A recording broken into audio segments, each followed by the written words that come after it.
今回は2012年から2013年にかけて放送されたアニメガールズ&パンツァーの最終話を見た当時の視聴者の放送後の反応を紹介します。それではどうぞ。最高だ、もう言葉にならないよ。いやはや面白かった。想像以上だ。ガルパンありがとう。本当にありがとう。感動した。最高の最終回すぎて言葉が出ない。最高だった。俺このアニメ見れてよかったよ。いい最終回だった。途中から涙止まらんかったわ。自然に涙が出た。これが神回ってやつか。すげえよ。この感動を伝える言葉が見つからない。ああ、アニメ見てて、手汗かいたのなんて、いつぶりだろう。感動したよ。まさかここまでストレートな改作で終わるなんてすごいよ。うおー。ガルパン最終回最高だった。100点満点。いや1万満点。圧巻の最終回だった。期待の遥か上だった。本当に面白かった。明日からどうやって生きていけば。待ってた回があったわ。これでいいんや。これがいいんや。ベタだろ、王道すぎだろ。だがこれでいい、これがいいんだ。超泣いた。いやまさか泣くとは思わんかった。突飛なことはしなかったけど、非常に丁寧に最後まで描かれててめっちゃ満足。なんだよ、分かりきっていた結末なのに、なんでこんなに鳥肌立つんだ。胸が熱くなるんだ。どう見ても神アニメです。本当にありがとうございました。歴女は最初にちゃんと映ってよかったよ。やられたのに、ドヤ顔でよかったよ。冒頭の逆さまエルヴィンかわいい。逆さなのにドヤ顔でかわいい。速報。ペコ大同意。ダージリンさんが、ようやっとペコから同意もらえてたな。オレンジペコちゃんが、ダージリン様の言葉をちゃんと真正面から受け入れてくれて、ほっとしたよ。3号クソワロタ。ドイツ戦車の中では一番好きなのに。3号がやられたところはワロタ。あれ流れ弾かな？マウスの後ろでさりげなく撃破されてる3号かわいいな。煽ってたら、しっかり撃たれてるんだよな。あれはざまあって感想がぴったりすぎた。あひゃひゃ、ズドンだからな。兄貴やっちゃってくださいよって、用心棒に言ってるチンピラっぽくて面白かった。3号のメガネっ子社長は、アホの子だったというのが笑えた。黒森峰って、鉄の規律の軍隊みたいなチームかと思ったけど、意外とみんなお茶目だった。マウス戦のカタルシスがやべえ。11話でまた見え見えのおとりに釣られて、学習力ないなと思ったけど、最初からあそこを決戦場に決めていたなら、邪魔な3号は敵主力が来る前に、片付けなきゃならないし、マウスも放置して逃げるなんてできないよな。秋山殿、マウスと戦ってた時、普通にはしゃいでたよな。妙なハイテンションだった。いつも通りです。なんら不思議ではないな。サオリンの戦車データの中身が知りたいよー。サオリンが持ってた、戦車データってノートの商品化希望。マウスは爆風で吹っ飛んだ亀さんが、空中から撃ち抜くかと思ってたんだが、まさか潜って乗っかるとは。亀さんチームの捨て身の特攻はロタ。中の人生きた心地しないだろあれ。西住ちゃんもなかなかの畜生だな。謎カーボンがあれば大丈夫。さすがに今回ヤバそうだったけど。いいから言えって言った直後に、ももちゃん悲鳴上げてて笑う。ガルパンは俺に、ヘッツァー萌えという属性を授けてくれた。マウスを持ち上げるヘッツァー、マジ力持ち。むしろマウスが乗り上げた感じだったけどな。発キュンが飛んだ。フライング発キュン。マウスの倒し方は予想をはるかに上回っていた。履体切りか自爆か、斜面を使って上面走行ぶち抜くか、のどれかだと思ってたが、まさか乗っかるとは。89乗っけるは何人か予想してた。が、あのやり方は完全に予想がいい。あのマウスの倒し方を、完璧に予想できた者はいなかったな。無理もないが。しかし、89式がマウスの上に乗っかると予想していた者がいたので、それで50点といったところだな。ヘッツァーの傾斜走行が、絶好の登坂路になっていてはロタ。ほんといいアイデアだった。しのぶちゃんの超絶操縦テクバレー部は、優秀すぎたんや。89式がマウスに乗った後に、細かく動いて調整してたの見て、あの操縦苦手だった川西ちゃんが、ってグッときた。マコにうまく操縦できないんですって言ってた時代から、すっげー成長してるよな。バレー部のブロック最高だったぜ。欲を言えば根性と、叫びながらやって欲しかった。しかしマウス上院出ちゃったな。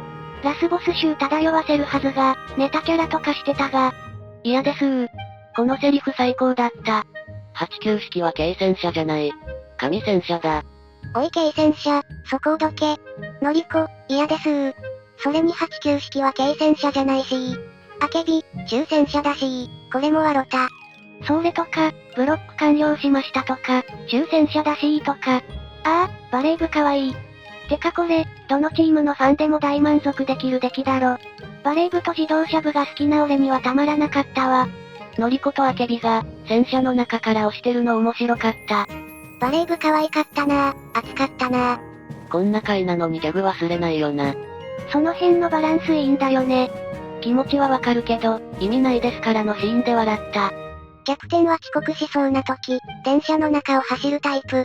太鼓ちゃんの冷めた目たまらんねえ。こういうユーモア溢れる小ネタを挟めるセンスは、ほんとすごいわ。斜めに4号が駆け上がるところも、かっこよかったな。ヘッツァーがマウスに突っ込んだ瞬間、リアルでファーって声が出た。その後89式が上に乗っかった時は大笑いした。その後の4号の変態軌道で爆笑した。暗号の前には、ネズミなどただの餌よ。大半の人はマウスはスルーしてって思ってたに違いないだろうが、ほんとスタッフのアイデアには脱帽だわ。しかしマウスを強沈とは、ほんと大志くんだな。マウス攻略法が見つかったから、次の大会ではマウスは脅威ではなくなったな。あれに対する田尻さんのコメントとか、水島さすがだよな。ダージリンさんがまともなことを言っただと。田尻さんも疲れてたんだろ。うちもマーク6でやろうかしらと、ジョークかましたろ。田尻さんが言ってたマーク6って、どんな戦車なの？クルセイダーじゃないか？巡航戦車マーク6。89式の反りが役に立ってた。今回は89式の残壕声の尻尾が、役立つシーンで笑った。あれはむしろ、ザマーみたいに、バカにした感じに見えた。唾吐いて去ってく感じで笑った。これだけ熱い展開なのに、随所に小ネタやギャグを自然に入れててほんとすごいよな。89式のお尻の反りの使い方とか、ほんと芸が細かいし。マウスの重さで会長たちの戦車潰れると思った。すんごい頑丈なんだな。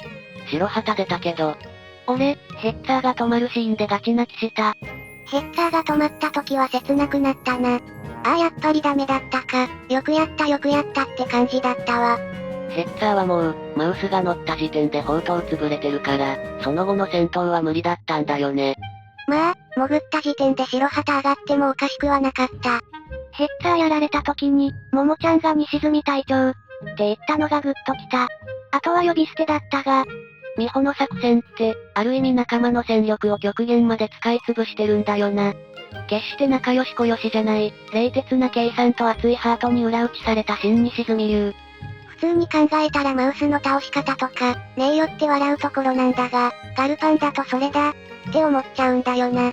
全体通してファンタジーとリアルの融合がうまいというか、ご都合主義なのに、それを感じさせない絶妙な味付けだよね。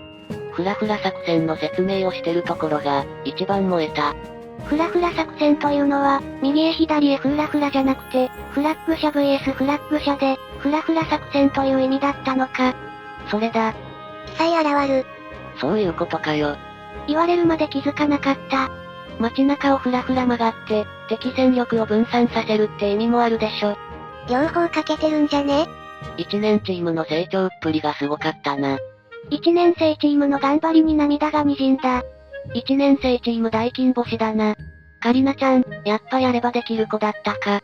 カリナちゃんたった数ヶ月で、戦車をあんな入り組んだ狭い路地で動かせるとか、有望すぎる。本当にやればできる子だったね。マジであの子成長したよな。つうかお笑いは操縦手に恵まれすぎ。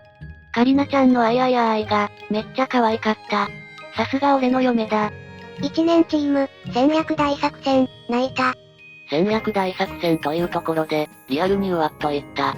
まさか伏線とはな。迫ってくる極悪ウサギさんのペイントが、マジ怖かった。いやしかし、戦略大作戦を回収するとは思わなかったわ。あれを徹夜で研究するなよ。というか沢ちゃんの風格がすごすぎた。完全に次期隊長だな。沢ちゃんはまさにプチに沈み殿だったね。作戦名とか言っちゃうし。速報。丸山ちゃん喋る。速報。丸山ちゃんの CV は、ミカコシだった。小松美香子か。丸山ちゃんのミカコシ、やっと喋れた。キャラが喋るだけで泣ける。こんなことがかつてあったろうか。丸山咲とは、大洗学園館が見た夢ではなかったのか。1年生があんなにたくましくなって、1年生とバレー部活躍するんだろなと思ってたけど、はるかに予想を上回る勇姿だったよ。エリカは今試合で何回、何やってんのって叫んだのか。戦術と腕の体現者、1年生図。正直泣けた。1年組がめっちゃ成長してた。4話のあれからすごい成長したよな。隊長におんぶに抱っこじゃなくて、自分たちで考えて動いててもう感動した。そうなんだよな。後続狙いも自分たちから言い出したし、2台の重戦車を仕留めるのに誰の力も借りていない。本当に成長してくれておじさん嬉しいよ。準決勝の時、風紀委員チームの戦車が一撃で吹っ飛ばされるのを目にしながら、私たちのことはいいから、アヒルさん守ろうっていうのと、今回の、隊長のところには行かせられない。私たちで倒そうっていうのは、マジでうるっとくる。最初の練習試合で直撃されてもいないうちに、怖くて戦車の中から逃げ出したチームなのに。ヤークトの曲がり角先での待ち伏せ、あのシーンにわかる要素あった？完全に推測？嫌な予感が走ったんだろう。それだけ経験を積んだってことだ。敵前逃亡した1年組が素晴らしい成長だ。西部路線で、美穂が似たような待ち伏せで2両撃破したのを、ちゃんと沢ちゃんは覚えてたんだな。沢ちゃんは対応能力すごいな。西住殿から何か受け継いでる。1年なめんなって、可愛すぎるわ。ヤークとティガー撃破のとこの、沢ちゃんが立派な社長になってて感動するわ。沢さんは間違いなく、いい隊長になれると確信。いやしかし戦車道激しいな。謎カーボンすげえ。集中砲火食らってたポルシェもそうだが、黒森峰川とかも川に落ちてひっくり返ってたぞ。そして砲塔ぽっきりって、あんなに折れるもんなのかな。ただの中空の鉄棒みたいなもんだから、人が先端に乗るだけでも案外曲がる。さすがに車体は支えられんよ。特に砲撃すると熱くなるのでやばいよ。1年生がエレファントを撃破し、ヤークとティガーと相打ちとか、すげえ戦果じゃねえか。最初の練習試合で敵前逃亡した1年生が、ヤクトラを道連れにするまでに成長するんだからすごいな。何がすごいって、自分たちで判断して対処できてることだよな。1年生は学習能力高いな。あのチームは伸びる。再来年は各人がミポリン級の社長になって、大洗女子の黄金時代を築くであろう。そんな予感がひしひしと。美穂のフラッグ車が大量に引き連れてきたところに、別ルートから来たピートラが進路塞いでブロック。すげえタイミングシビアじゃないのこれ。あれはかなりシビア。ピートラを我が物として使いこなす自動車部ならでは。ピーティガーの最後に涙。ピートラが力尽きたとこが一番やばかった。今回の殊勲賞は、ポルシェタイガーの弁慶の仁王立ちだぞ。ポルシェティガーが実戦でどのように戦ったかを知る者はいない。だが間違いなく、核のごとく戦い、そして散っていったんだ。ピートラがちゃんと車体を斜めにして、長弾を考えてたな。すごいよ自動車部。ピートラがやっていたあの斜め角度が、昼飯の角度だ覚えておけ。これ、ミリオタの誰かが言ってた昼飯の角度だって思って、感動してたよ。ピートラの弁慶往生に泣いたわ。前面200ミリを生かした昼飯の角度で、敵弾に耐える姿がかっこよすぎる。黒森峰の副隊長、ポルシェティガーのこと失敗兵器相手にって言ってるけど、お前のところのマウスは、さらに失敗兵器じゃないかよって思った。ボロボロのピートラに泣いた。ボロボロになっても壁になり続ける戦車ってシチュに、俺弱いんだよ。最高の役回りだったな。ああいうの大好きだわ。武蔵坊弁慶を見た。そして泣いた。戦車はボロボロになってこそ、だよね。ポルシェティガーの最後は、弁慶の立ち往生だったね。日本人の心の金銭に触れるなぁ。それに武神にして軍神、美穂の天才と心情は、どこか義経を彷彿させるところがあるね。黒森峰戦って、源平合戦を圧縮した戦いだったな。大洗チームの渡河作戦、美穂の発想飛び。ピートラの立ち往生、うさぎさんチームの栗から峠。美穂さんマジーマウシワか。ポルシェ、ちゃんと星上げてたんだな。壁のまま終わったかと思ったけど、よく見たら旗上がってて。ピートラ立ち往生のところが、何台か撃破してるんだよな。ボロボロになりながらも、砲撃を止めない姿に涙をこらえきれない。集中砲火浴びながら足止めは泣けるわ。白旗上げた後までやってたし。やられたから凹んでるかと思ったら、ゆっくりでいいよってハモっててくっそ笑った。自動車部の中島と土屋が可愛かった。最初から出てて欲しかったけど、ボルトラいたらバランス壊れるから仕方ないか。これまで大洗戦車道の影の功労者で、今回選手としてピートラ買っても、その活躍は目覚ましいものがあるけど、そういう重力と関係ないかのような、当人たちのノリの良さが魅力。11から12話の全ての作戦が、フラッグ車同士の一騎打ちへの伏線だった。たった一度の一騎打ちチャンスのための緻密な作戦。まさに西住殿は軍神であります。作品冒頭の、そこは腕と戦術かなを思い出した。まさにその通りの展開だった。校舎の中庭で2両だけになってからの空気感やばかったな。これぞまさに最終決戦というべき死闘だった。しかし黒森峰は、ちょっと右往左往しすぎで、魔法の指令が遵守されていないように見受けられたな。圧倒的な戦力差をろくに活かせず、大将同士の一騎打ちに持ち込まれた、三国志の脳筋武将みたいな姉に泣いた。戦車で一騎打ちは初めて見た。戦闘機ならたくさん見たんだけどな。最後は一騎打ちとか、戦車関係なしに燃えるしかない。怠慢とはいえ、打ち合いの最中でもキューポラから体を出し続ける西住流、マジ半端ない。ハッチ開けたまま戦闘継続してるのは、さすが姉妹だわ。これが西住流なんだろう。オットーカリウスの言葉で、たとえ危険でも、戦車長はハッチから頭を出し、自身の目で状況を確認せよっていうのがあるから、それを実践してんだろうな。最後の一騎打ちでお姉ちゃんが榴弾を使ったのは、建物の壁を壊して、暗号チームの進路を塞ぐためで合ってますか？進路を塞いでバックしてきたところを、後ろから撃つつもりだった。美穂の的確な指示で避けられたけど。榴弾で道塞がれた時の全速交代とか、西住殿のセンスすごいよな。あれ少し遅れてたら、後ろから撃たれて終わってたよな。最後の一騎打ちのシーンの CG すごすぎ。ハリウッドのカーチェイスは、もう戦車じゃないとこれ超えられねえぞ。最後の視点変更、最高に良かったわ。最後の砲塔視点、臨場感抜群で良かったわ。戦車視点でぐるぐる回る。こりゃ、制作が追いつかないわ。やっぱり戦闘で、少しずつ装甲や兵装が削られていくっていいよね。満身創痍って感じで。ロボ、メカでしか表現できない演出だよな。人でもできるけど、やっぱりどんなに壊れていっても、決して弱い顔を見せないってところが最高に燃える。怠慢やばいだろあれは伝説。最終回はもうこれ、戦車ものの傑作戦闘シーンだわ。一騎打ちの緊張感すごかった。剣豪の果たし合いみたいだった。軍神西住姉妹の頂上決戦、ほんと熱かった。エリカが必死に駆けつけるとこが、一番熱かった。最終話見たらエリカも好きになったよ。隊長待っててくださいが可愛かったわ。正直、あれだけ必死に隊長の元に駆けつける性格とは思わなかったよ。つまりは、エリカが美穂にきつく当たっていたのは、隊長ラブラブだったせいということか。花さんは最後、どこの特殊部隊のスナイパーだよって感じだったな。かっこよすぎ。サンダース戦から花さんファンだったわ。最後も決めてくれてかっけえわ。花さん頼もしすぎて負ける気がしない。普段控えめなのに、きっぱり言い切るところがお嬢王。花さん不人気キャラだったけど、最後の決意はかっこよかったわ。絶対に当てます。これだよ、これ。不人気じゃねえよ。あの花さん、背筋ゾクゾクしたわ。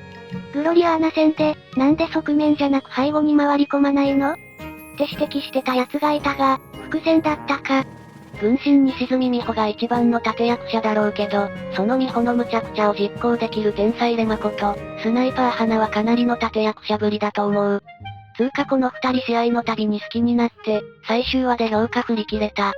この一撃は、みんなの思いを込めた一撃。前進。ここで涙腺決壊。そこ俺も泣いたわ。グッときた。聖グロ戦が伏線だったとは。まさか4話が伏線になってたとは。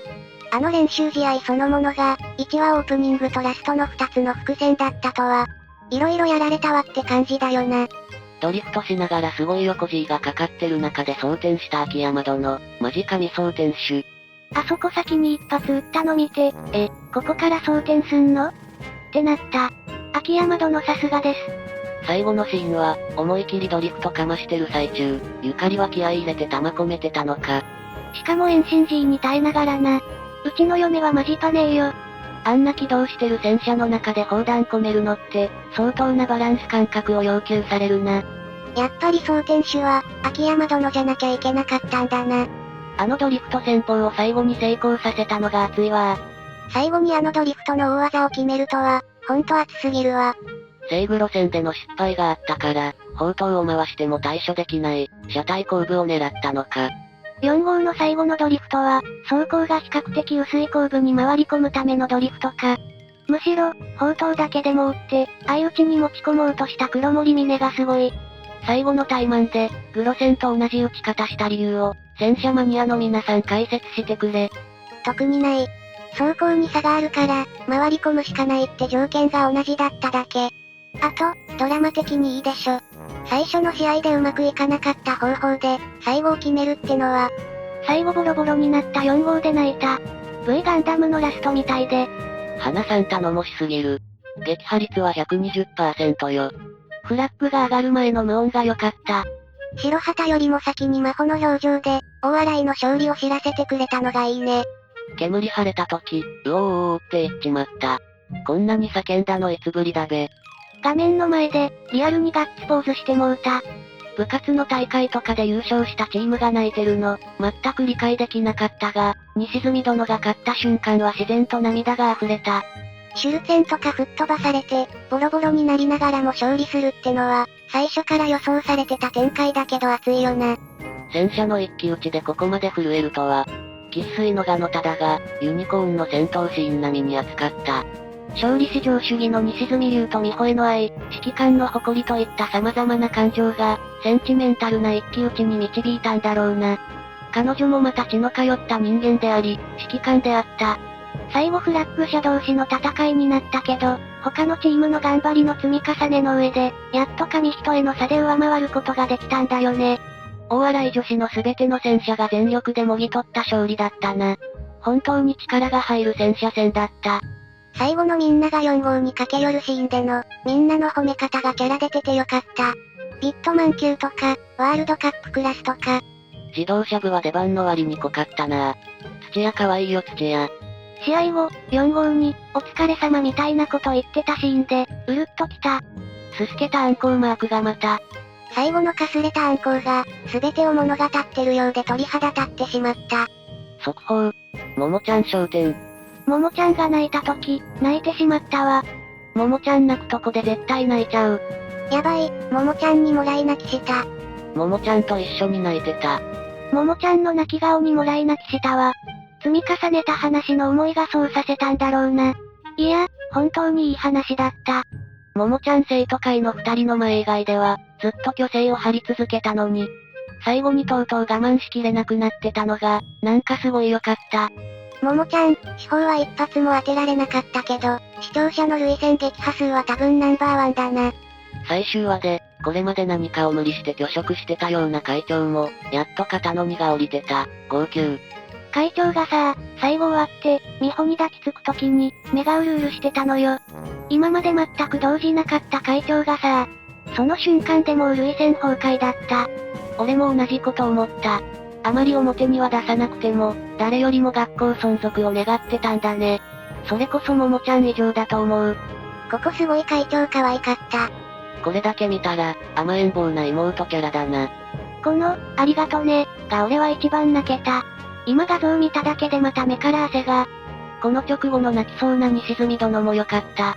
会長が抱きついた時の、秋山殿の表情とかいいよね。会長がミポリンに抱きついた時のゆかりん。おけいの時と同じ顔しとる。そどこ職権乱用はロタ。いいのかあれ。学園間の運営は実質生徒だから、風紀委員がそれくらいやるのは朝飯前。しかし遅刻251日って。ほぼ毎日。また明日から遅刻たまるのにな。マコが最後に一番いい声出したな。それが一番嬉しいか。そどこに抱きつくマコチン、可愛すぎるだろ。マコ可愛い。クールキャラはどこへ。どんだけ遅刻の帳消しが嬉しかったのだろうか。しかしバレー部の、来年も戦車道やるぞってとこで吹いた。バレーはどうしたんだ。バレー部完全に、バレー部復活忘れてなくね？大丈夫、バレー部は部活で、戦車道は授業だ。猫ニャーのアリクイさんチームも、偶然とはいえフラッグ車を守って、唯一だけど大きい活躍してたし。2期あるならアリクイさんたちにももっと、活躍シーンがあると嬉しい。しほたんでれた。お母さんも最後は、準決勝で真帆の言ってた、美穂には実力があるを理解できたんじゃないかな。多分あれを西住流だとは全く認めてないし、邪道だとも思っているだろうけど、自分の流派をきっちり破った美穂の実力自体には、敬意を表した拍手だったと思う。まあなんだかんだ、娘の活躍が嬉しくない親なんていないさ。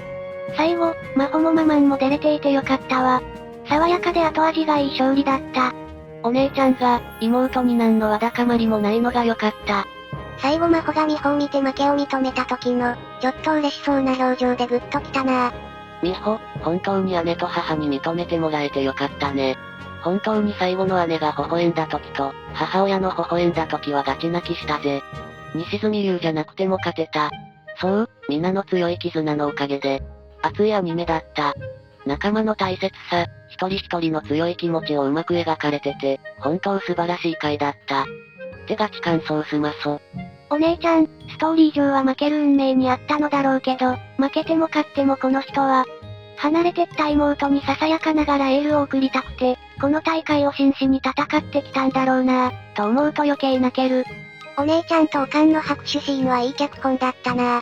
ベラベラ喋らさずに、短い言葉やとがきで、あとは弟が作ってくれるっていう、信頼感みたいなものを感じた。大洗西住流誕生。ちなみに2代目は沢ちゃんで間違いない。リトルアーミーを呼んで、もっと真帆姉を好きになろう。リトルアーミーと、自分の戦車道つながりでつながってたのか。真帆美穂の会話聞いて、リトアミを呼んでおいてよかったなと思ったわ。あの二人の会話はジンとくるな。エリカも最後丸くなってたけど、本当はかなり無念だったろうな。一騎打ちの状況にさせてしまったこと自体失敗だろう。エリカが次は、って言ってたから、2期か映画版あるで。文部省、弱小校に負けたから黒森峰は廃校ね。2期は真帆とエリカが大洗に転校するとこから、話がスタートします。熱くなって感染する、ペコちゃんが可愛すぎた。お前ら、最後の田尻さんも忘れてやんなよ。ところで今気づいたが、大洗の西住殿に勝ったのって、田尻さんだけ？ネタにされてるし、発言もネタっぽいけど、田尻さんはやっぱ強キャラなのよね。ダージリン様には通用しなかった戦術で、黒森峰に勝った。つまり、ダージリン様最強。改めて大洗と再戦するセイグロみたいです。ノンナのロシア語が、相変わらずガチだった。発音全振りすぎて、全く聞き取れなかった。ガチすぎて、何言ってるかわからんという。ノンナの喋ったロシア語は、パズブラブラーユ。もちろん意味はおめでとうだ。お嬢ー。新三郎。新三郎がシュトロハイムってた。新三郎が完全に、シュトロハイムになってたな。最後大洗の街に凱旋したところが良かったね。本当に大団円という感じだ。戦車降りると、おどおどミポリンになるのがいいな。それにしても、美穂の困り顔が可愛くて仕方がないな。最後のシーン、最後のセリフはやばい。最後のパンツァー4って、手を挙げてる集合写真ください。右上にハンカチ持ってる子がいるな。ももちゃん。ももちゃんは優しい子。ももちゃんかわゆす。ももちゃん。よかったね。勝ちきそうな娘が泣いちゃってる姿はグッとくるな。丸山ちゃん飛んでなくない？丸山ちゃん。そこ、凝ってたよな。スタッフの丸山愛強すぎだろ。バレー部の躍動感。桃川さんすごいブーツ履いてるな。丸山ちゃんのタイミングのズレ。泣いて飛べない桃ちゃん。バレー部のジャンプ力。リアルだな。あとなんかサイモン座が可愛い。キャラがみんな愛されてる。誰一人かけてもものすごく寂しくなると思う。最高だった。エンディングのクオリティすごいよな。エンディングでメガネを外した、猫ニャーの笑顔に女神を見た。誰かと思ったぜ、キュン。エンディングでの丸山ちゃんの、満面の笑みが忘れられない。エンディングに大洗高校の吹奏楽部が出てて笑った。秋山殿可愛いな。父殿も可愛いな。秋山殿可愛いな、可愛いな。床屋親父の敬礼に返してたな。いいシーンだった。教えてください。おばあちゃんはなんで踊り出したんですか？体は大丈夫かっていうマコのジェスチャーに応えて、大丈夫だこらって頑張った。踊るばあさん。ばあちゃんの、あたしゃ元気だよステップはロタ。マコのばあさんに言われてた、笑顔ができてないってのが、ラストで回収されてんだぞ。沙織は最後おっさんにモテてたな。西武路線で、戦車突っ込んだ時にいたおじいちゃんたちが、しっかりいるな。他の子は家族と交互に映ってたのに、最後これだもんな。最後の、帰ったら何するの会話が好きだわ。ガルパンの全てを表していると思う。ハッピーエンドって感じで好きだ。ヘッツァーとかハッキュンとか、今まで眼中になかった戦車が、愛おしくてたまらなくなりました。嬉し泣きできる作品に、久しぶりに出会えただけで感無量。最後の戦車の6日、ってセリフとか良すぎ。ああよかった。最後学園館見えた時うるっときた。しかし本当にこれで、廃校は免れたのだろうか。優勝したからといって、学園館は本当に存続できるのかが懸念される。あの会長がしっかり現地取ってないとでも？文科省役人、了承した覚えはありませんが、あなたたちが一方的に宣言していただけで。会長、じゃあ世界大会で優勝したら、廃校になんかできないよね？ 2 期ルート成立。凱旋して学園館に戻った直後、廃校なしの話はなしでと告げられるところから、2期が始まる。まず感謝。この作品に敬意を表す。久しぶりに面白い作品を見た。いやーよかった。こんな作品に出会えて嬉しい。そしてこれのおかげで戦車好きが増えたんだと思うと、そっちも嬉しい。最終回見て、誰が好きとかなくなったわ。もうお笑いみんな好きすぎる。戦車のことは全然知らなかったけど、こんなに楽しめるとは思わんかった。わからんものだね。戦車のあんな一騎打ち、今後見られることはあるのだろうか。とりあえず俺の胸に深く刻まれた。めちゃくちゃ楽しかったよ。いやしかし、これだけ熱い戦いさせながら、ところどころで笑いを忘れないのがすごい。これってなかなかできないよね。やべえ、マジ面白かったわ。つとむよくやった。ももちゃんに罵られる権利をやろう。文句ない出来でした。水島監督お疲れ様。行き着く間もないとはこのことだった。細部に至るまで最高だったよ。アニメスタッフありがとう。素晴らしかった。もはやテレビアニメのあれこれを超えていた。スタッフ関係者、大笑いの人たち、みんなオツ。半年間面白かった。終わるのは悲しいけど、終わらないと次が始まらないしね。スタッフには本当にお礼を言いたいよ。一流のエンターテイメントだった。ありがとう。本当にありがとう。もうそれしか言えねえ。ガルパンスタッフにありがとう。このアニメを作ったすべての人に、ありがとうと言いたい。本当に最高だった。いやー、手に汗握るというのを、久しぶりに体感したわ。スタッフには素晴らしい作品をありがとうと言いたい。近年稀に見る上質な作品でした。制作に関わる人たち全員に感謝します。感激です。作品にプライドを感じました。ガールズ&パンツァー、最高でした。最終回本当に良かった。最後の方なんか自然と涙がポロポロ出ちゃって。ここまでガチ泣きしたのは、本当に久々であって。そして思った。これが戦車道なんだなって。ご視聴ありがとうございました。良ければチャンネル登録、高評価、コメントなどよろしくお願いします。それではまた。